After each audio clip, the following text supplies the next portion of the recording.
closer look. Showing the pressure. Here it comes from the back. Jordan Lewis got there. Mayfield pitches it forward. Somehow he got it to White. Rashad White gets a gain out of that. The ball taken away by the Cowboys.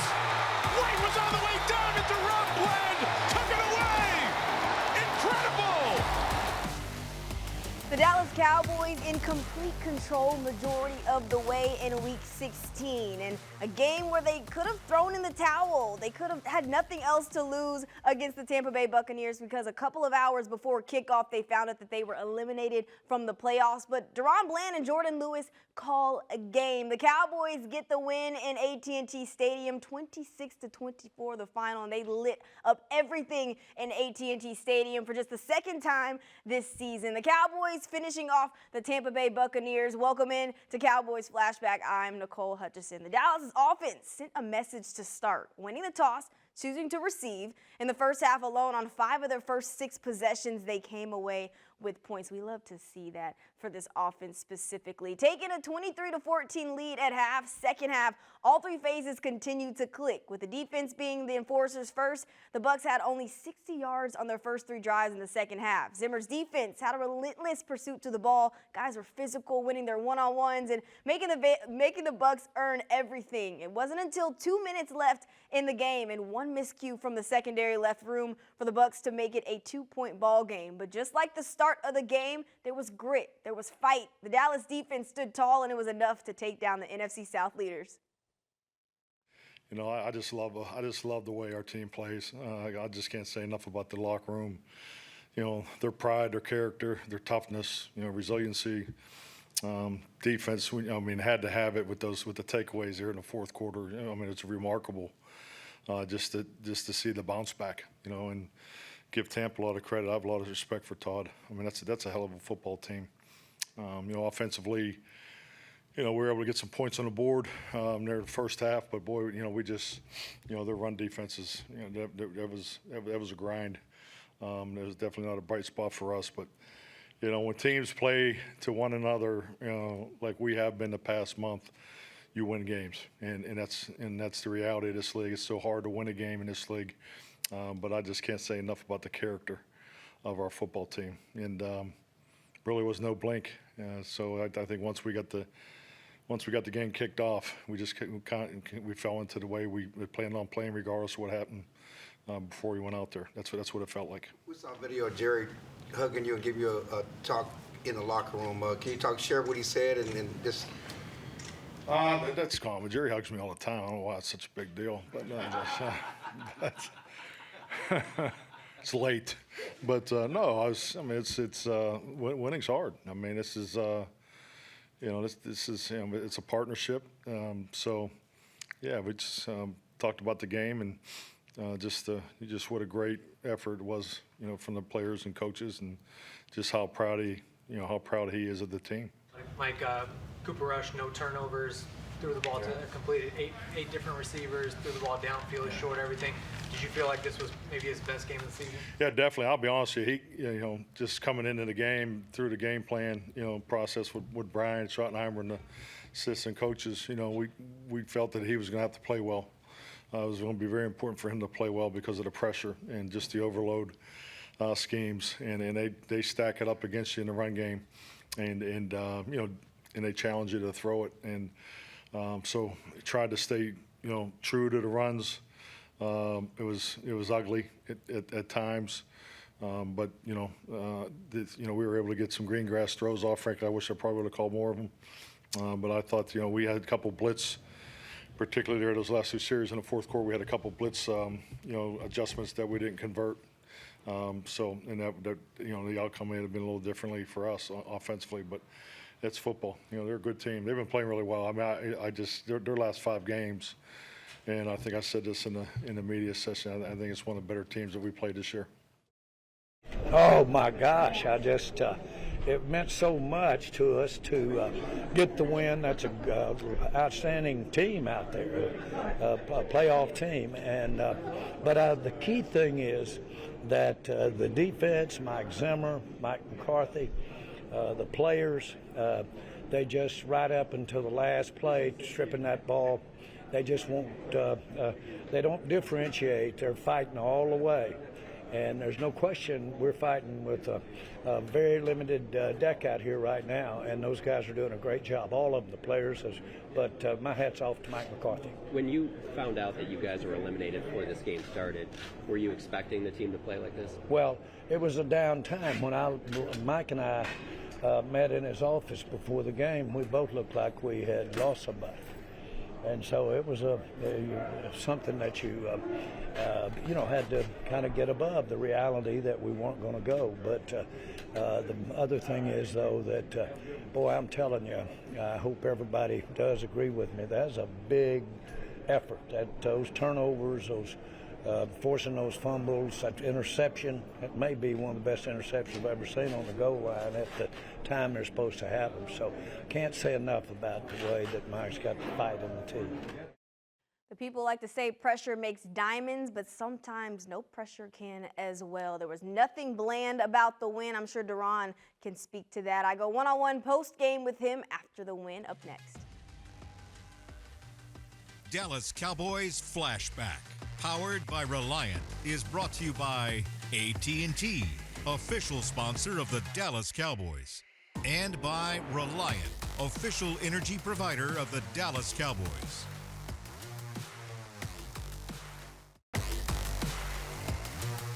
This segment is brought to you by AT&T, official sponsor of the Dallas Cowboys.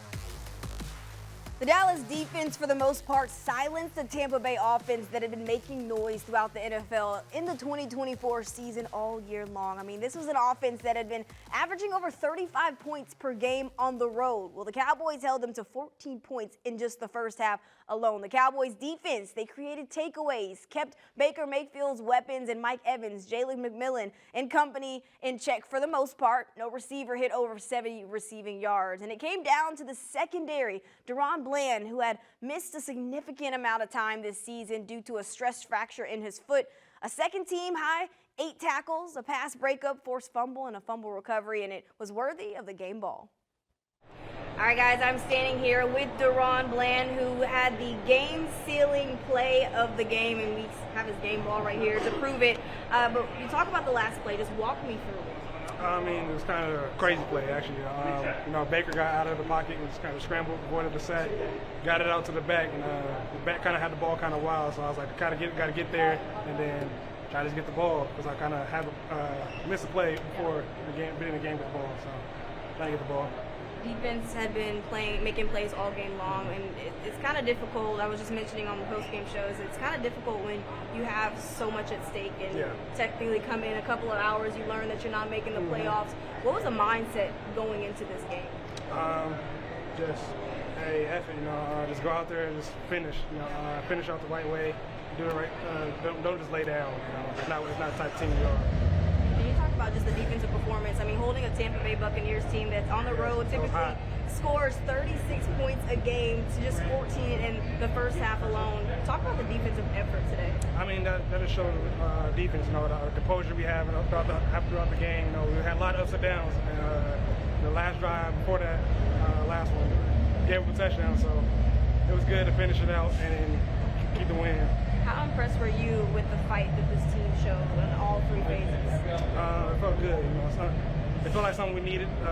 Keep fighting all the way through a type game like that, so it was good. How do you build off of it? Good. Try to keep it going. Just keep the momentum riding high. So. That's the message. Got to keep it going. Well, the secondary only able to eat because of the front 7 working. 4 sacks. They slowed down the Bucs' two-headed monster, holding Bucky Irving and Rachaad White to just 78 yards. And the thing is, man, we got to keep finishing strong. At this point, I think it's just about letting the world be known what we're capable of and, like I said, fighting for our lives. Earlier in the day, Washington won that game. Did that dampen anything? It seemed like you guys really didn't even care. Nothing really mattered at that point. We had, a 0.2% chance. So, like I said, it was nothing about what Philly or anybody was doing. It had everything to do with us, our character, and what we believe in each other.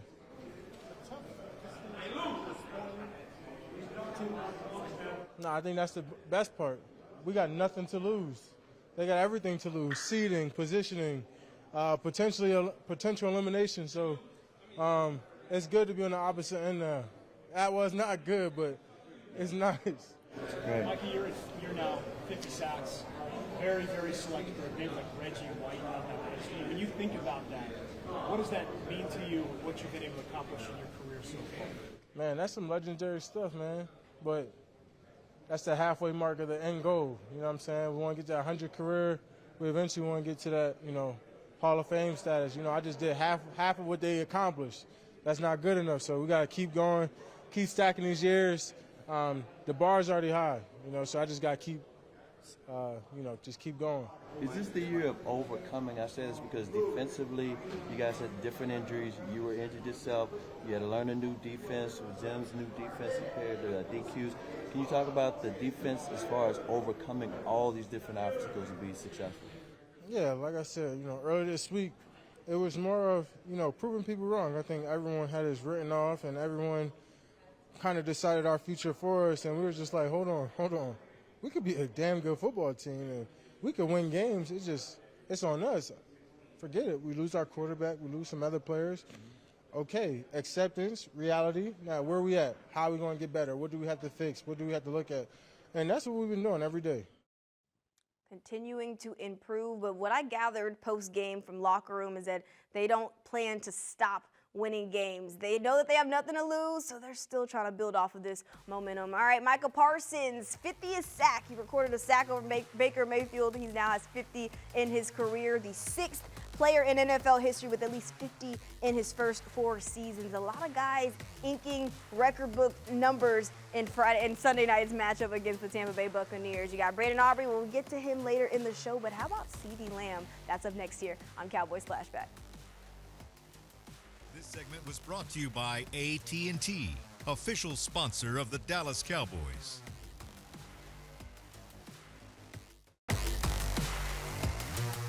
This segment is brought to you by Ashley, the official furniture store of the Dallas Cowboys. The Dallas Cowboys feeling the rush in Sunday Night Football. Cooper Rush having one of his best nights as a starter, a career-high 226 passing yards in the first half alone. He finished the night with 26 of 35 passing for 292 and a touchdown. The passing game is something Dallas leaned on all night, something we've hardly seen all year. Rush's efficiency wasn't perfect, but the Bucs loading the box to stop the Cowboys' rushing attack with Rico Dowdle. He had no choice but to step up, and it was a challenge that was big, but not bigger than this offense. Yeah, we knew they were going to load the box. That's their operation. All night you had 9-man boxes with heavy personnel and things like that. That's just kind of what they do. So we knew we had to jump out there early and get some play action going and get down the field. Sadius of The Athletic. Cooper, you spread the ball around to 8 different receivers. Just how important was that for you to get everybody involved from backs, tight ends, receivers, everything?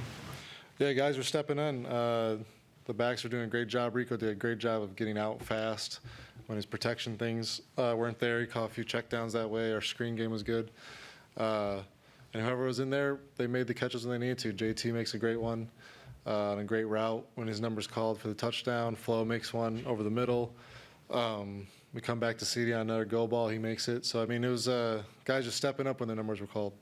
I know you mentioned before that you don't really look at yards per attempt and things like that, but for you to push the ball down the field the way you did today, did you feel like that was something that they were just giving you, or is that something you wanted to do? Yeah, I just think we had a good plan going in.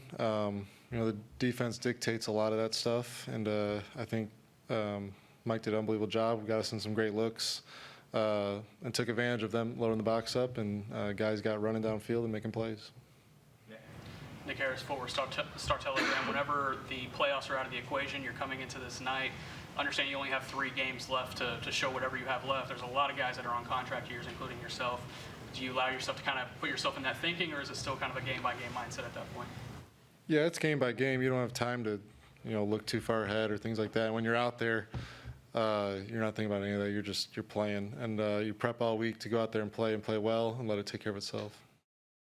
Cooper Rush had the protection, so shout out to the offensive line. He was only sacked once, and he had time to dice up the defense in quite a few electrifying plays. How about CeeDee Lamb passing Jerry Rice's record for the 4th most scrimmage yards by an NFL wide receiver in the first 5 seasons of a career, and passing Drew Pearson for 4th on the Cowboys' all-time receptions list? It's tough this year to really think about any of the accolades and accomplishments right now. It's just about staying healthy and keeping my shoulder attached to my body. I'm going to be dead serious with you. So, like, right now, I'll think about it maybe in the offseason or something, but I'm definitely grateful for the opportunity. Blessed to be in this position and continue to do what I love. It's hard to even put the season into words because you are fighting so much. Yeah, it is. It's tough.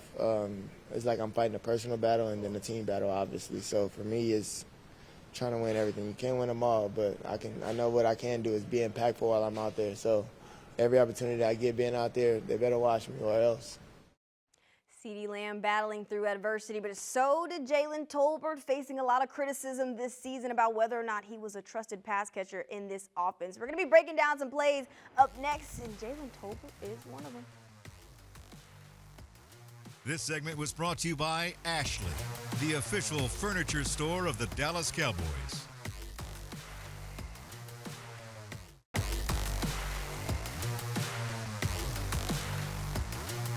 The Dallas Cowboys get the dub in Week 16 over the Tampa Bay Buccaneers, 26-24, the final in AT&T Stadium. Nicole Hutchison and George Teague here to break all the good plays from Week 16 down.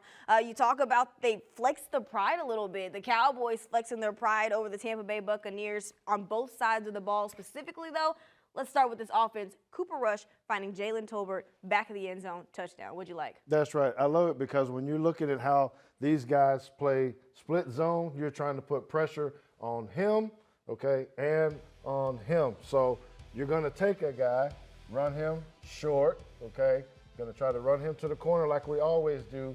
The change up is running him up the middle of the field, okay? So make sure you keep your eyes on that guy and that guy. All right, so as they start to come up the field, you are going to see that CeeDee Lamb and Jaylen Tolbert start to switch at this point, and this is where it gets very difficult on here.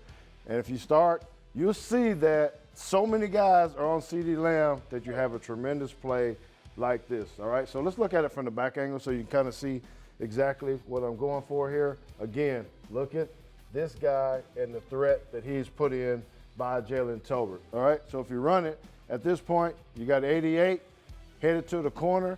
All 3 of these guys over there, they're all on CeeDee Lamb. So this leaves Tolbert one-on-one with the linebacker, Cooper Rush.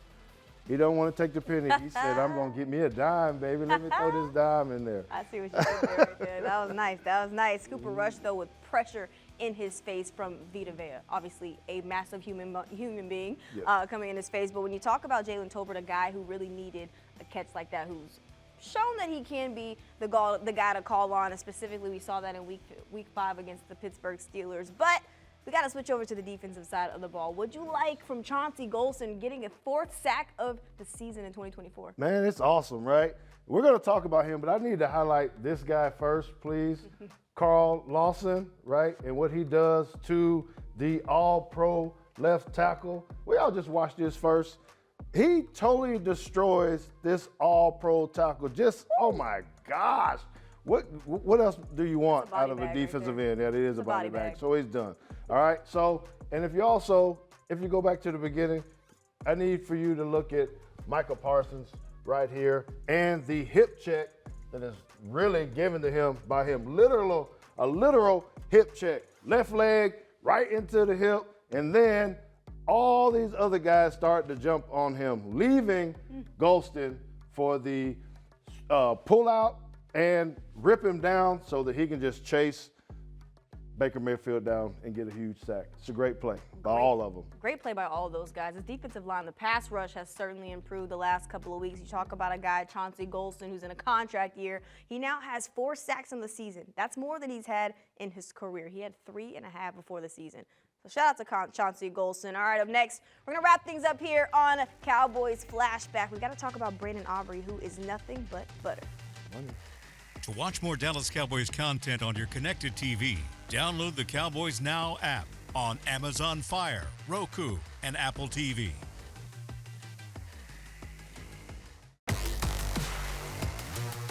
Dallas Cowboys Flashback, powered by Reliant, was brought to you by AT&T, official sponsor of the Dallas Cowboys, and by Reliant, an NRG company. Brandon Aubrey now holds the NFL record of most made field goals of 50-plus yards or more in a season. He now has 14. We'll see if Brandon Aubrey can still be smooth like butter moving forward as the rest of the season.